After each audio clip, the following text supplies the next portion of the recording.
Friends, आज आपण बायोलॉजीचा नवीन chapter सुरू करत आहोत. काल आपण बायोलॉजीचं इंट्रोडक्शन घेतलेलं आहे. इंट्रोडक्शन मध्ये आपल्याला आपले काय काय आहे लेसन मध्ये हे लक्षात आलेलं आहे. आपण आज आपल्या बायोलॉजीचा 10 नंबरचा लेसन सुरू करत आहोत, ज्याचं नाव आहे ॲनिमल टिश्यू. माझं नाव आहे, मी माझं इंट्रोडक्शन करून देते. माझं नाव आहे विजेता परदेशी. ठीक आहे. आता तुमच्या मनात प्रश्न पडला असेल की आपण 10 नंबरचं लेसन का बरं सुरू करत आहोत, पहिल्या नंबरचं लेसन सुरू करत नाही. याचं कारण म्हणजे की आपले काही लेसन जे आहेत, काही सिलेबस जो आहे रिड्यूस झालेला आहे त्या लेसन मधला. ॲनिमल टिश्यू हा लेसन जो आहे त्या लेसन मधला कुठलाच पार्ट आपल्याला रिड्यूस झालेला नाही. आणि हा एक बेसिक असा आपला बायोलॉजीचा लेसन आहे. इंटरेस्टिंग, इझी असा हा आपला लेसन आहे. ह्या ॲनिमल टिश्यू मध्ये आता नावातच आहे आपल्या ॲनिमल टिश्यू, म्हणजे आपल्याला वेगवेगळ्या प्रकारची टिश्यू ह्या लेसन मध्ये अभ्यासायची आहे. आतापर्यंत तुम्ही पहा, नाव कानावरून गेली असतील. कुठली कुठली नावं गेलीत? सर्वात पहिले टिश्यूकडे जाण्याच्या अगोदर तुम्हाला माहिती आहे का, आपल्या शरीरामध्ये ह्युमन बॉडीमध्ये किती सेल्स, वेगवेगळ्या प्रकारच्या सेल्स आपल्या ह्युमन बॉडीमध्ये प्रेझेंट असतात? आपल्या पुस्तकामध्ये क्वेश्चन आहे, do you know how many cells, numbers of cells in human body? हे आपल्याला माहिती आहे का, असा प्रश्न केलेला आहे. तर त्याचं उत्तर आहे, there R 100 trillions of cells are present in human body. किती प्रकारच्या, किती वेगवेगळ्या सेल्स आहेत? 100 trillions of cells are present in human body. आणि ह्या 100 टाइप्स ट्रिलियन्स ऑफ सेल्स मध्ये त्याचे टाइप्स किती आहेत? त्याचे टाइप्स आहेत 200 टाइप्स ऑफ सेल्स. सेल्सचे किती टाइप्स आहेत? वेगळे वेगळे 200 प्रकार आहेत. हे वेगळे वेगळे 200 प्रकार जे आहेत ते आपल्याला सर्व शिकायचे नाही. त्यातले काही महत्वाचे आपल्याला इथे शिकायचे आहे. सेल्स ह्युमन बॉडी मध्ये किती सांगितले आपण? 100 ट्रिलियन्स ऑफ सेल्स. आता सेल्स, आता परत मनामध्ये प्रश्न येतो, सेल्स म्हणजे काय? प्रश्न निर्माण झाला. काहींना माहिती असेल, सेल्स म्हणजे पेशी. आपल्या ज्या बॉडीच्या सेल्स आहेत, पेशी आहेत, ज्यांनी आपण कार्य करतो. जे काही आपल्याला करायचं आहे, बोलायचं असेल, चालायचं असेल, पाहायचं असेल, तर तिथे प्रत्येक ठिकाणी सेल्स असतात. सेल्सची काय डेफिनेशन आहे? Structural and functional unit of life. काय सेलची डेफिनेशन? सेलची जी व्याख्या आहे, पेशीची जी व्याख्या आहे किंवा सेलची जी डेफिनेशन आहे ती काय? Structural and functional unit of life is called as cells. आणि अनेक सेल्स एकत्रित येतात. आता आपल्या लेसनचं नाव काय आहे? Tissue, animal tissue. अशा असंख्य सेल्स एकत्रित येतात आणि एक ग्रुप फॉर्म करतात. इथे पहा, इथे ग्रुप सांगितला आपण. इथे ह्याच्यामध्ये असंख्य अशा काय आहेत? सेल्स प्रेझेंट आहेत. आणि ह्या ग्रुपला आपल्याला म्हणायचं आहे टिश्यू. काय म्हणायचं आहे याला? ह्याला म्हणायचं आहे टिश्यू. काय डेफिनेशन झाली? A group of cells. Tissue means a group of cells having same origin. काय काय सेम आहे? त्यांची ओरिजिन सेम, स्ट्रक्चर सेम आणि फंक्शन देखील same. Origin, structure and function. Origin म्हणजे काय? त्यांचं जे जिथून कुठून ते उगमस्थान. ओरिजिन म्हणजे काय? उगमस्थान. स्ट्रक्चर म्हणजे काय? कुठून ओरिजिन झालेले आहेत आपले टिश्यू, त्यांची दिसायला कसे आहेत, सर्व एकसारखे आहेत. फंक्शन मीन्स काय, कार्य. काय डेफिनेशन सांगितली, a group of cells having same origin, structure and function is called tissue. आले लक्षात टिश्यूची डेफिनेशन. अ ग्रुप ऑफ, पहा शांततेत ऐका, a group of cells having same origin, structure and function is called tissue. टिश्यूची आली आपल्याला definition लक्षात.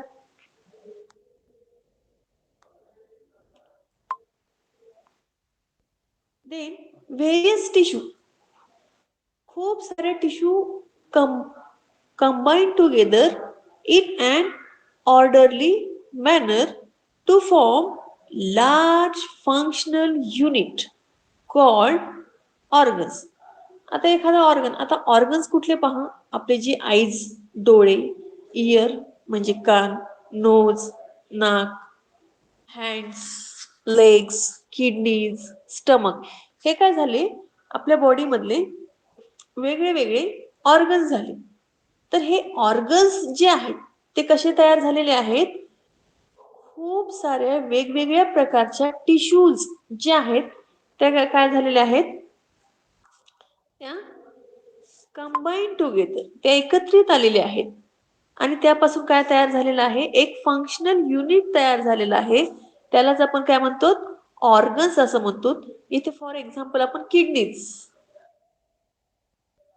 तिथे असणाऱ्या ज्या टिश्यू आहेत त्या कार्य सारखे करतात. आणि तिथे वेगवेगळ्या, एकाच प्रकारचे टिश्यू नाहीये, वेगवेगळ्या प्रकारच्या टिश्यूज ह्या किडनीज मध्ये आपल्याला पाहायला भेटतात. किडनी असेल, स्टमक असेल, हँड असेल, आपल्या हँड मध्ये देखील आपल्याला भरपूर अशा टिश्यूज, वेगवेगळ्या प्रकारच्या टिश्यू पाहायला भेटतात. आता टिश्यू सर्वात पहिले आपण सेल पासून सुरुवात केली. सेल्स काय सांगितलं आपण, structural and functional unit of life is called cells. अनेक सेल्स एकत्रित आल्या, काय तयार झालं, टिश्यू तयार झाले. A group of cells, tissue कशा होत्या, काय डेफिनेशन सांगितले आपण, a group of cells having same origin, structure and function is called tissue. त्याच्यानंतर आता आपण ऑर्गन्स कसे तयार झाले असं सांगतोय, various tissues combine together in an orderly manner to form large functional unit called kidney, sorry called organ. त्यालाच काय म्हणायचंय, ऑर्गन असं म्हणतो. ते ऑर्गन्स मध्ये एक्झाम्पल म्हणून आपण किडनी सांगितलं, स्टमक, आईज, इयर्स. खूप सारे टिश्यू एकत्रित येतात आणि एकसारखं कार्य करतात. आणि त्या एकसारख्या कार्य करणाऱ्या पार्टला काय म्हणायचं आहे, ऑर्गन्स असं म्हणायचं आहे. दे खूप सारे ऑर्गन्स एकत्रित येतात आपल्या शरीरामध्ये आणि एकसारखं कार्य करतात. त्याला काय म्हणायचं आहे आपल्याला, त्याला म्हणायचं आहे ऑर्गन सिस्टीम.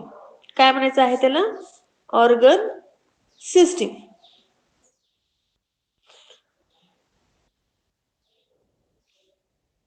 काय सांगितलं, various tissues combine together in an orderly manner, काय फॉर्म झालेला आहे, एक लार्ज फंक्शनल युनिट. त्याला काय म्हटलेलं आहे आपण, त्याला म्हटलेलं आहे ऑर्गन्स. अनेक ऑर्गन्स एकत्रित येतात आणि काय फॉर्म करतात, ऑर्गन सिस्टीम. एक्झाम्पल आपल्या बॉडीमध्ये जवळपास 10 ते 12 असे वेगवेगळे ऑर्गन सिस्टीम आहेत. Like circulatory system, respiratory system, रक्ताभिसरण संस्था. सर्क्युलेटरी सिस्टीम मीन्स काय, रक्ताभिसरण संस्था. रेस्पिरेटरी सिस्टीम म्हणजे काय, श्वसन संस्था. त्याच्यानंतर आपण हे आपल्या शाळेमध्ये शिकलेलो आहोत, 7वी 8वी 9वी 10वी मध्ये ह्या सिस्टीम आपल्याला येऊन गेलेल्या आहेत. त्याच्यानंतर डायजेस्टिव्ह सिस्टीम म्हणजे काय, आपलं जे डायजेस्टिव्ह पाचन संस्था जी आहे त्याला आपण डायजेस्टिव्ह सिस्टीम असं म्हणतो. नर्वस सिस्टीम म्हणजे काय, ब्रेनशी रिलेटेड पार्ट जो आहे त्याला आपण नर्वस सिस्टीम असं म्हणतो. देन आपल्या बॉडीमधून आपण युरिन, अनडायजेस्टेड फूड मटेरियल वगैरे बाहेर टाकतो, त्याला आपण एक्सक्रेटरी सिस्टीम असं म्हणतो. ठीक आहे. तर त्याच्यामध्ये वेगळे वेगळे ऑर्गन्स काय होतात, एकत्रित येतात आणि त्यांच्यापासून काय फॉर्म होते, आपली ऑर्गन सिस्टीम. काय फॉर्म होते, ऑर्गन सिस्टीम. काय फॉर्म झाली, ऑर्गन सिस्टीम. त्याच्यानंतर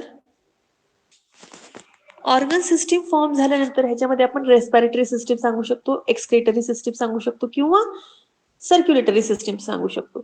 त्याच्यानंतर ह्युमन बॉडीमध्ये there are two types of cells are present in human body. किती पद्धतीच्या सेल्स प्रेझेंट आहेत ह्युमन बॉडीमध्ये, वेगवेगळ्या दोन प्रकारच्या, दोन टाईपच्या सेल्स ज्या आहेत त्या टू टाईपच्या आहेत. कुठल्या आहेत त्या, पहिली सोमॅटिक सेल्स आणि दुसरी जर्म सेल्स.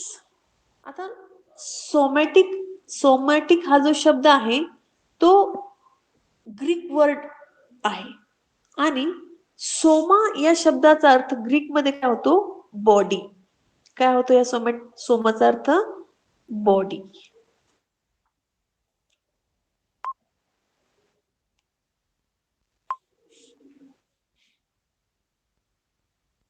काय सांगितलं, सेल्स ह्या दोन पद्धतीचे आहेत. पहिली आहे सोमॅटिक सेल्स आणि दुसरी आहे जर्म सेल्स. आणि सोमॅटिक वर्ड जो आहे, कुठला वर्ड सांगितला आपण, ग्रीक वर्ड सांगितलेला आहे.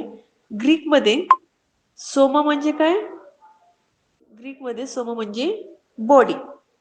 कुठला वर्ड सांगितला, ग्रीक वर्ड आहे आणि सोमा मीन्स काय, बॉडी. देन आता कुठल्या प्रकारच्या ज्या सेल्स आहेत, आपल्या बॉडीमध्ये येणाऱ्या कोणत्या सेल्सला सोमॅटिक सेल्स म्हणायचं आहे, कुठल्या सेल्सला जर्म सेल्स म्हणायचं आहे. सेल्स दोन प्रकारच्या, सोमॅटिक सेल्स आणि जर्म सेल्स. त्याच्यानंतर आता सोमॅटिक सेल्स हा ग्रीक शब्द आहे आणि ग्रीक मध्ये सोमाचा अर्थ काय होतो, बॉडी होतो.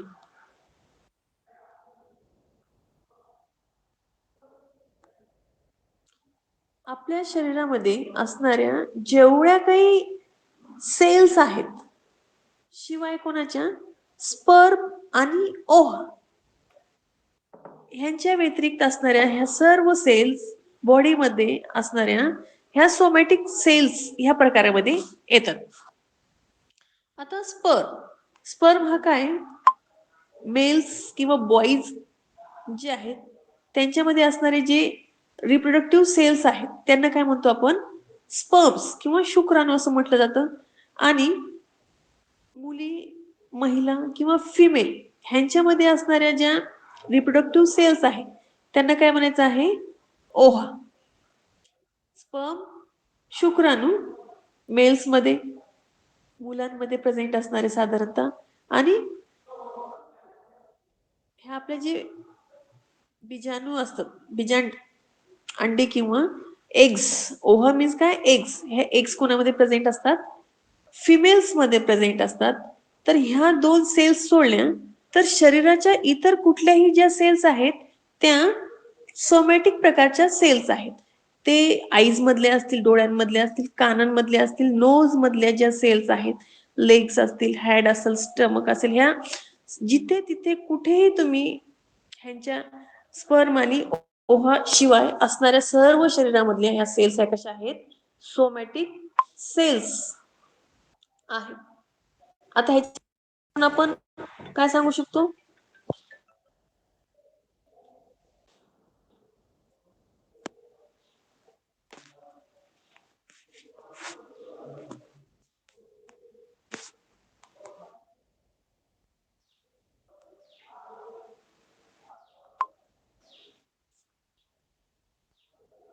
आता पहा काय काय सांगितलं आपण,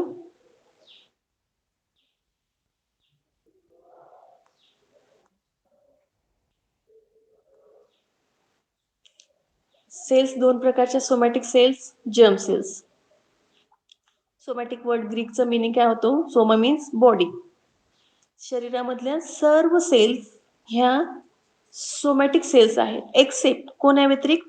स्पर्म आणि ओव्हा व्यतिरिक्त. स्पर्म कोणामध्ये सापडतात? स्पर्म हे आपल्याला मेल मध्ये सापडतात आणि ओव्हा ह्या कोणामध्ये सापडतात? ओव्हा ह्या फिमेल मध्ये. एग्स ह्याच्या व्यतिरिक्त सर्व सेल्स ह्या कशा आहेत? ह्या सोमॅटिक सेल्स आहेत. स्पर्म ह्याचाच अर्थ स्पर्म आणि ओव्हा ह्या कुठल्या प्रकारच्या सेल्स आहेत? स्पर्म आणि ओव्हा ह्या जर्म सेल्स आहेत, रिप्रोडक्टिव्ह सेल्स आहेत. रिप्रोडक्शन मध्ये त्या आपल्याला खूप असं मदत करतात. देन आणि कुठल्या सिस्टीम मध्ये बिलॉंग्स करतात आपले स्पर्म आणि ova? Belongs to reproductive cells. आलं लक्षात? त्याच्यानंतर आता काय काय सांगितलं आपण? सेल्स, अनेक सेल्स एकत्रित आल्या. आपण जे शिकलेलो आहोत, आपल्या जे इंट्रोडक्शनचा पार्ट सुरू आहे त्यामध्ये आपण काय सांगितलं की सेल्स पासून टिश्यू तयार झाले. अनेक सेल्स एकत्रित आल्या, टिश्यू तयार झाले. अनेक टिश्यू एकत्रित आल्या, ऑर्गन्स तयार झाले. अनेक ऑर्गन्स एकत्रित आले आणि काय फॉर्म झाली? Organ system. आणि खूप साऱ्या ऑर्गन सिस्टीम्स ह्या कशामध्ये प्रेझेंट असतात? एका बॉडीमध्ये. ती बॉडी ॲनिमल असेल किंवा प्लांट बॉडी देखील असू शकेल, आपली असेल किंवा इतर ॲनिमल्सची असेल. त्यांच्यामध्ये काय मेन कशापासून तयार झालेले आहेत? सेल्स. अनेक सेल्स एकत्रित आल्या, टिश्यूज तयार झाले. अनेक टिश्यूज एकत्रित आले, ऑर्गन्स तयार झाला, एक ऑर्गन. आता पहा, फॉर एक्झाम्पल आपण सांगू, एक सिस्टीम सांगू आपण. आता आपण डायजेस्टिव्ह सिस्टीम पाहू. आपले डायजेस्टिव्ह सिस्टीम मधून आपण माउथ पासून डायजेस्टिव्ह सिस्टीम स्टार्ट करतो. त्याच्यानंतर आपली बकल कॅव्हिटी. बकल कॅव्हिटी मध्ये आपल्याला पहा टीथ आणि टंग पाहायला भेटेल. देन अजून पुढे गेलो की फॅरिंग्स आहे. Then oesophagus, अन्ननलिका. अन्ननलिकेच्या पुढे गेलो, इसोफेगसच्या पुढे गेलो की स्टमक, आपलं जठर. त्याच्यानंतर स्मॉल इंटेस्टाईन, लार्ज इंटेस्टाईन. त्याच्यामध्ये आपल्याला काही ग्लँड्सही आहेत, लिव्हर्स, पॅनक्रिया ह्यासारख्या जे पाचक रस तयार करतात, आपल्या अन्न पाचनामध्ये त्या मदत करतात. तर अशा पद्धतीने ह्या सगळ्यांचं काम कसं आहे? एकसारखं आहे. ते फक्त डायजेशनचंच फंक्शन करतील. आलं लक्षात? तर सेल्स खूप सारे एकत्रित आले, टिश्यू तयार झाले. खूप सारे टिश्यू एकत्रित आले, ऑर्गन्स तयार झाले. आणि एक सिस्टीम तयार करण्यासाठी अनेक ऑर्गन्स एकत्रित येतात, एकसारखं कार्य करतात आणि एक सिस्टीम तयार करतात. आणि अशा खूप साऱ्या सिस्टीम्स एका बॉडीमध्ये प्रेझेंट असतात. एवढं आपल्या लक्षात आलं असेल असं समजते मी. आणि पुढे चलू. आता आपल्याला सुरुवात करायच्या अगोदर आपल्याला एक हिस्टॉलॉजी असं एक टर्म आहे. हिस्टॉलॉजी म्हणजे काय? आता पहा, तुम्ही शाळेमध्ये असताना मराठी मीडियमची जर असतील तर आडवा छेद, उभा छेद अशा पद्धतीचे डायग्राम पाहिलेले असतील, किंवा ट्रान्सफर सेक्शन किंवा व्हर्टिकल सेक्शन. ह्या पद्धतीची जी आपण स्टडी करतो, हिस्टॉलॉजी मध्ये आपण कशाची स्टडी करणार आहोत? Study of structure and arrangement of tissue. जे काही टिश्यू आहे त्याचं स्ट्रक्चर आणि अरेंजमेंट कशा प्रकारचं आहे, ह्यालाच काय म्हणायचं आहे आपल्याला? ह्यालाच आपल्याला हिस्टॉलॉजी असं म्हणायचं आहे. त्याचं स्ट्रक्चर अँड अरेंजमेंट कोणाचं? टिश्यूचं. ह्याला म्हणायचं आहे हिस्टॉलॉजी. आणि there are 4 types of tissue present in animals. Animals मध्ये किती वेगवेगळे प्रकारचे टिश्यूज आहेत पहा. 4 वेगवेगळ्या प्रकारच्या टिश्यूज आहेत. हे आपण पाहणार आहोत. पण त्या अगोदर आपल्याला एका सायंटिस्ट विषयी आपल्या पुस्तकामध्ये आलेला आहे. Know the scientist. कुठले सायंटिस्ट? सर्वात पहिले हे जे आपण ट्रान्सफर सेक्शन किंवा व्हर्टिकल सेक्शन किंवा आडवा छेद, उभा छेद हे जे सांगत पाहतो आज पाहतो, तर सर्वात पहिले अशा पद्धतीची हिस्टॉलॉजी ही कोणी पाहिली होती? तर ते सायंटिस्ट आहेत मारी फ्रँकोइस झॅविर बिचॅट ह्यांनी सर्वात पहिले अशा पद्धतीने मायक्रोस्कोप खाली, मायक्रोस्कोप म्हणजे काय, सूक्ष्मदर्शकाखाली अशा आपल्या सेल्स पाहिल्या, टिश्यू पाहिल्या. ठीक आहे. सर्वात पहिले त्यांनी पाहिले म्हणून त्यांना काय म्हणायचं आहे, फादर ऑफ हिस्टॉलॉजी कोण आहेत, लक्षात ठेवा, मारी फ्रँकोइस झॅवियर बिचट. त्यांचा जन्म कधी झाला होता, 1771 आणि त्यांची डेथ कधी झाली होती पहा, 1802 मध्ये त्यांची डेथ झाली होती. हे काय कोण होते पहा, आपले जे मारी फ्रँकोइस झॅवियर बिचॅट जे आहेत, फ्रेंच ॲनाटॉमिस्ट होते, त्याचबरोबर पॅथॉलॉजिस्ट देखील होते. ह्यांनी डिस्कवर्ड केलेला आहे टिश्यू. काय डिस्कवर्ड केलेलं आहे, टिश्यू डिस्कवर्ड सर्वात पहिले कोणी केलेलं आहे, मारी फ्रँकोइस झॅवियर बिचॅट यांनी. म्हणून त्यांना काय म्हटलं जातं, फादर ऑफ हिस्टॉलॉजी.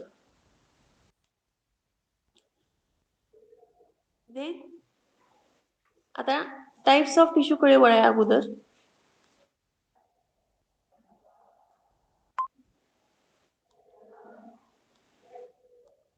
आता आपण सुरुवातीला सांगितलेलं आहे की there are 4 types of tissues present in animals. कुठले कुठले, फादर ऑफ हिस्टॉलॉजी आपल्याला कळलेले आहेत, मारी फ्रँकोइस झॅवियर बिचॅट हे आपले कोण आहेत, हिस्टॉलॉजीचे फादर. त्यांनी सर्वात पहिले टिश्यू डिस्कवर्ड केलेले आहे. ठीक आहे. आता ते टिश्यूज 4 पद्धतीचे सांगितलेले आहेत.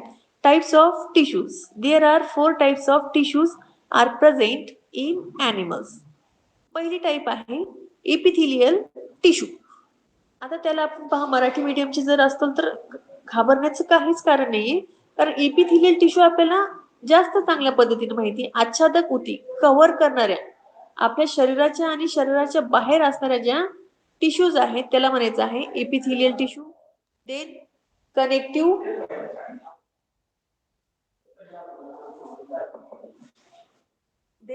Connective tissue.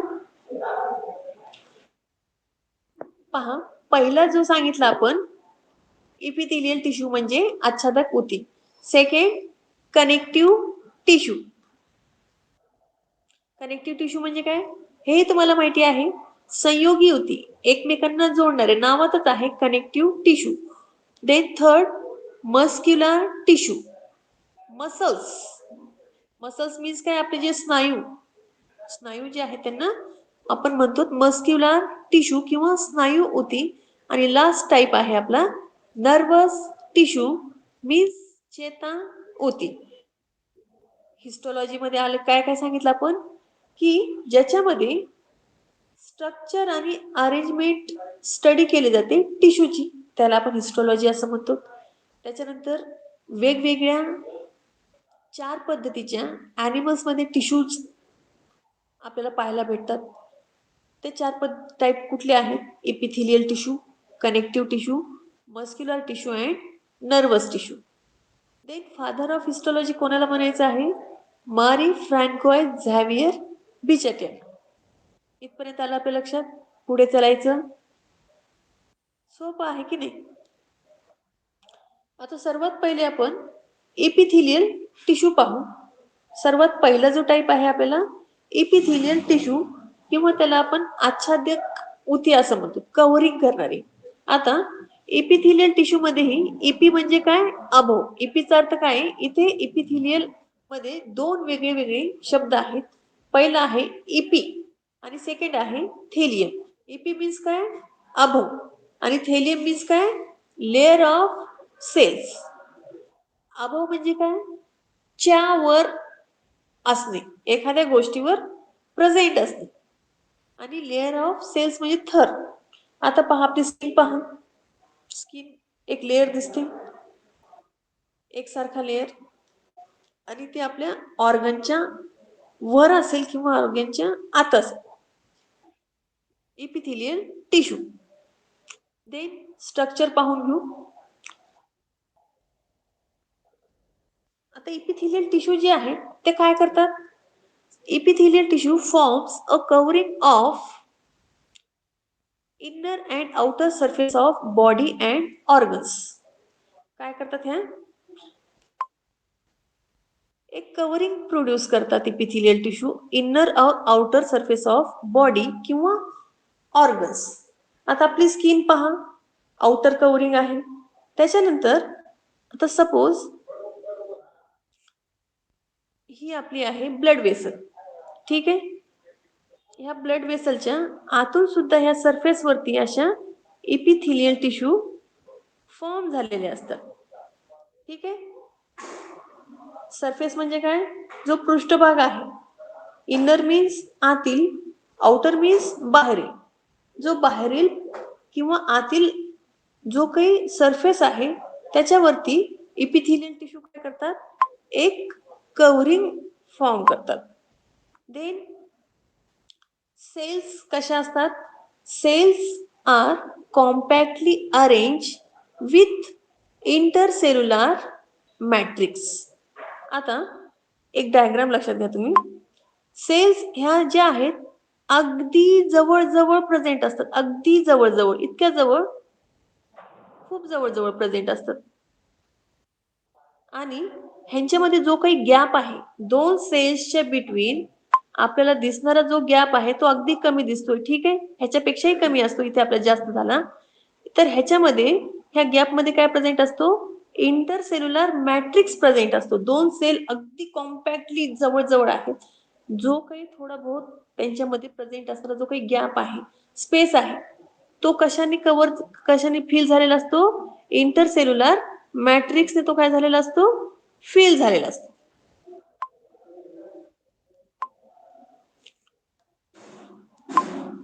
देन सेल्स जे आहेत कशावरती रेस्ट झालेले आहेत? आता आपण घर बांधतो. आलं लक्षात? घर बांधताना सगळ्यात पहिले आपण काय तयार करतो? पाया तयार करतो. त्याच पद्धतीने आपल्या ह्या जे सेल्स आहेत त्या बेसमेंट मेम्ब्रेन वरती प्रेझेंट असतात. आणि हा जो बेसमेंट मेम्ब्रेन आहे आपला ज्याच्यावर सेल्स राहणार आहेत त्यांना आपण काय म्हणणार आहोत? Non cellular. म्हणजे तो सेल्स पासून तयार झालेल्या नसतात. एक डायग्राम पाहू. हा आहे बेसमेंट मेम्ब्रेन. देन ह्याच्यावरती आहेत आपल्या सेल्स. अशा सेल्स तिथं प्रेझेंट असतील. आलं लक्षात? Cells rest on non cellular basement membrane. Cells कशा शेप कसा असू शकतो? त्यांचा आकार कसा असेल आपल्या इपिथिलियल टिश्यूचा? ह्या एकतर पॉलिगोनल असतील किंवा क्युबॉइडल असतील किंवा कोलुमनार शेपच्या असतील. आता पॉलिगोनल म्हणजे काय? अशा पद्धतीच्या ह्या पॉलिगोनल. क्युबॉइडल, आता क्यूब माहिती, तो तुमचा कलरफुल ठोकळा सॉल्व्ह केला असेल, पझल खेळला असताल तुम्ही. क्यूब लाल, पिवळा, हिरवा अशा वेगवेगळ्या कलरचा तो क्यूब असतो. ठीक आहे. तर काही जे आहेत क्यूब लाईक शेपच्याही आपल्याला इपिथिलियल टिश्यूज पाहायला भेटतील. काही जे आहेत कॉलम सारख्या लांब अशा उभट पाहायला भेटतील. तर ह्या अशा वेगवेगळ्या पद्धतीच्या काय असतील आपल्या इपिथिलियल सेल्स असतील. देन ह्या सेल्स मध्ये काय प्रेझेंट असेल? सेल आली म्हणजे त्याच्यामध्ये आपल्याला काय लक्षात येतं की न्यूक्लियस. त्यांच्यामध्ये एक सिंगल न्यूक्लियस प्रेझेंट असेल. आणि तो जो न्यूक्लियस आहे तो कुठे असेल? सेंटरला असेल किंवा त्या सेलच्या बेसला असेल. आता इथे आपण दाखवलंय सेल्स ह्याच्यामध्ये इथे सेंटरला न्यूक्लियस कुठं आहे? सेंटरला असू शकतो किंवा असा खाली जिथे बेसमेंट मेम्ब्रेन आहे तिथे देखील आपला न्यूक्लियस प्रेझेंट असू शकतो. आणि हा जो न्यूक्लियस आहे तो कसा असेल? Single nucleus is present at centre or base. Tissue हा कसा आहे? इपिथिलियल टिश्यू ह्या अवॅस्क्युलर आहे. अवॅस्क्युलर म्हणजे काय? जिथे ब्लड वेसल्स किंवा ब्लड सप्लाय जिथे झालेला नाही अशा ठिकाणाला आपण काय म्हणतो पहा? अवॅस्क्युलर. आता तुम्हाला कधी जखम झाली, चलता चलता तुम्ही पडले, आलं लक्षात, खरचटलं तुम्हाला, पण तिथून रक्त येत नाही, ह्याचाच अर्थ तिथे प्रेझेंट असणारे जे टिश्यू आहेत, हाताला आपल्याला कधी कधी खरचटतं, पायाला खरचटतं, आपल्याला स्किन आपली तिथली थोडीशी बाहेर पडते किंवा सोलली जाते, पण तिथून रक्त येतं का कधी कधी? तिथे रक्त येत नाही. का बरं येत नाही? कारण इपिथिलियल टिश्यूला ब्लड म्हणजे ब्लड सप्लाय झालेला नसतो. त्याच्यामुळे आपल्या इपिथिलियल टिश्यू ह्या कशा आहेत? इपिथिलियल टिश्यू ह्या अवॅस्क्युलर आहेत. कशा सांगतोय आपण? अवॅस्क्युलर पद्धतीच्या इपिथिलियल टिश्यू असतात, म्हणजे ब्लड वेसल्स किंवा ब्लड सप्लाय तिथे झालेला नसतो. Then it has good capacity of regeneration. आपल्या ज्या इपिथिलियल टिश्यू आहेत त्यांच्यामध्ये परत ते स्वतःला तयार करून घेतात. आता आपल्याला जखम झाली खूपदा सगळ्यांना, प्रत्येकाला जखम झालेली आहे. काही दिवसांनी हाताला लागलेली म्हणा, पायाला लागलेली जखम म्हणा, काही दिवसांनी काय होते? भरून येते म्हणजे परत तिथे पहिल्यासारखी स्किन तयार होते. स्किन तयार होणे म्हणजेच काय? Power of regeneration. It has good capacity of power of regeneration. आता हे झालं. आता कधी आपलं काही बोट तुटलं, समजा एखादं आपल्या हाताचं बोट तुटलं, तर तिथे नवीन बोट येईल का? आपल्याला नवीन बोट तयार होईल का? नाही बोट तयार होणार. किती? कारण तिथे काय नाहीये? कॅपॅसिटी नाहीये, रिजनरेशनची कॅपॅसिटी नाही. कधी कधी पहा, इथं एक उदाहरण द्यावंसं वाटतं. आपली भिंतीवरची पाल असते, सगळ्यांनी पाहिलेली आहे. तिची पालीची जी आहे शेपूट तुटते कधी कधी, तर तुटल्यानंतर ती परत नवीन तयार होते. तर शेपटीचा तेवढाच पार्ट जो आहे पालीचा, ती परत नवीन काय करते? रिजनरेट करते, नवीन तयार करते. तशा इपिथिलियल टिश्यू जे आहेत, गुड कॅपॅसिटी ऑफ रिजनरेशन आहे. जखम भरून येणे म्हणजेच काय? तिथे रिजनरेट करतायत स्वतःला आपल्या इपिथिलियल टिश्यू. आता फंक्शन पाहून घेऊ. शेवटी एवढं सर्व आपण स्ट्रक्चर मध्ये सांगितलेलं आहे. फंक्शन आहे, काय काय फंक्शन करतं पहा. आपल्या ज्या इपिथिलियल टिश्यू आहे त्या प्रोटेक्शन करतात, म्हणजे आपलं संरक्षण करतात. स्किन, सगळ्यात वरची जी स्किन आहे त्या इपिथिलियल टिश्यू आहे, म्हणजे आपलं सनलाइट पासून प्रोटेक्शन करणे. त्याचबरोबर कधी जखम झाली असेल तुम्हाला, तर मोठी जखम असेल तर तिथे पहा, आपण बँडेज वगैरे किंवा पट्टी वगैरे केलेली नसेल, ती जखम उघडी असेल, तर तिथे किडे, माशा वगैरे आपल्याला त्रास देतात. तर त्याच स्किन हे कार्य करते आपलं प्रोटेक्शनचं. काय कार्य करते आपली स्किन? स्किन हे प्रोटेक्शनचं कार्य करते. म्हणजे जिथं कुठे ह्या इपिथिलियल टिश्यू आहे त्या काय फंक्शन करतात? प्रोटेक्शनचं. त्याच्यानंतर ऍब्झॉर्प्शन. आता ऍब्झॉर्प्शन, आता आपल्या स्मॉल इंटेस्टाईनच्या तिथे, लार्ज इंटेस्टाईनच्या तिथे इपिथिलियल टिश्यू प्रेझेंट आहेत. आता काय करतात? आता स्मॉल इंटेस्टाईन मध्ये काय होतं? जे काही food material, simple food material form झालेलं आहे, ते शरीराला पोहोचवण्यासाठी आपले जे स्मॉल इंटेस्टाईन आहे ते काय करतात? ऍब्झॉर्ब करून घेतात फूड मटेरियल, आणि ब्लड वाटे पूर्ण बॉडीमध्ये पोहोचवलं जातं.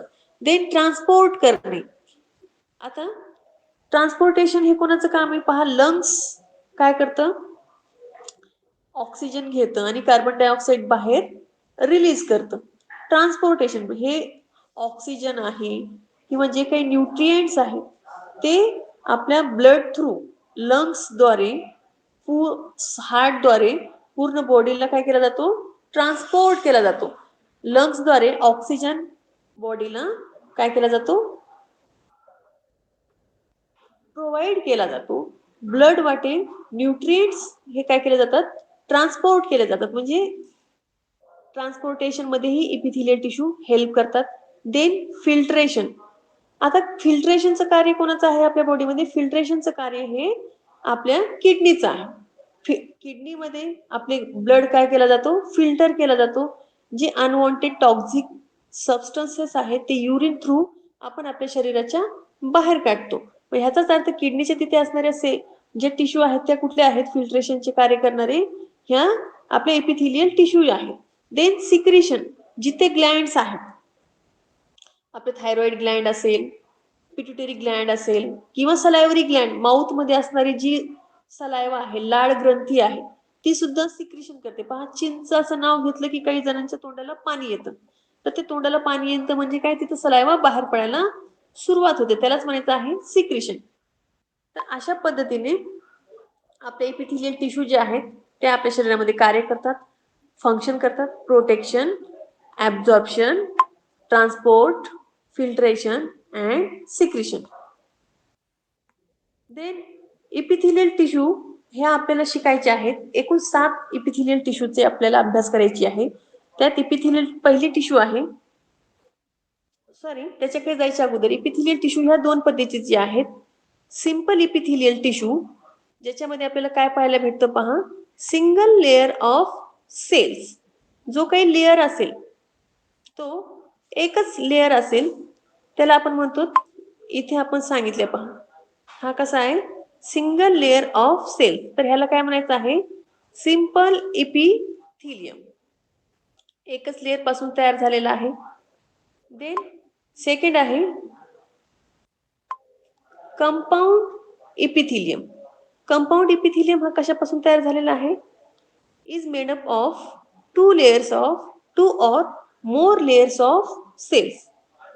हे जे कंपाऊंड मध्ये आपल्याला जसं आपण मगवा इथे एक लेयर सांगितलं, ह्याच्यावरती दुसरा लेयर, तिसरा लेयर, चौथा लेयर, असं लेयर वर लेयर जे टिश्यू अरेंज झालेले असतील त्यांना काय म्हणायचं आहे कंपाऊंड इपिथिलियम. आणि सिंपल इपिथिलियम मध्ये काय single layer of cell. Then आपला कंपाऊंड इपिथिलियम जो आहे पहा, तो कशावर अरेंज झालेला असेल, लोअर मोस्ट लेयर, जो सर्वात खालचा लेयर असेल, थर असेल, तो कशावर लाय झालेला आहे, on basement membrane. Epithelial tissue 2 पद्धतीच्या, simple epithelium, compound epithelium. Simple epithelium मध्ये single layer of cells, compound epithelium मध्ये 2 or more layers of cells आणि बेसमेंट मेम्ब्रेन वरती ते अरेंज झालेले आहे. देन सिंपल इपिथिलियम, आपण सिंपल इपिथिलियम जे सांगत आहोत ते किती वेगवेगळ्या पद्धतीचे आहेत, वेगवेगळ्या 7 पद्धतीचे आपल्याला सिंपल इपिथिलियम पाहायचे आहेत. पहिला सिंपल इपिथिलियम मध्ये पहिला टाइप आहे squamous epithelium. Then second is cuboidal epithelium. Third जो आहे तो आहे कॉलमनार. हे आपण एक एक करून पाहणार आहोत. Columnar epithelium. Fourth ciliated epithelium. Fifth glandular epithelium. Sixth जो आहे सेन्सरी इपिथिलियम किंवा सेन्सरी इपिथिलियल टिश्यू. आणि लास्ट आहे आपला जर्मिनल इपिथिलियम टिश्यू.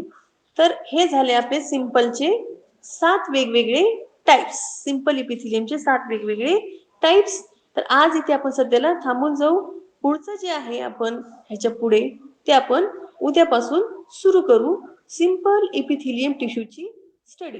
जर कोणाला काही अडचण वाटत असेल तर तुम्ही पर्सनली फोन करू शकतात आणि ह्याच्यावर टाकलेल्या जे आपण टाकतो नोट्स त्या आपण नोंद करून घ्यायच्या आहेत.